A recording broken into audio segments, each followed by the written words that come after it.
Hello everyone and welcome back. In this tutorial I'll show you how to remove a card from Apple Pay. First thing first, on your iPhone or iPad, open the Wallet app.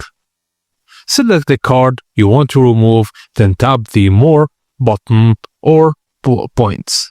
Scroll down and tap on Remove this card. Now open the app.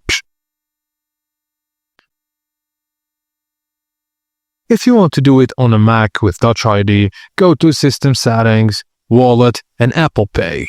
Select the card, then click on Remove. Just a tip, if your iPhone or iPad or Apple Watch is lost or stolen, you can also remove Apple Pay cards remotely by signing in at iCloud.com. Devices, choose your device, then remove items under Wallet and Apple Pay. And that's it guys, as simple as that. Thank you for watching, and please don't forget to like and subscribe to our channel for more tips and tricks like this.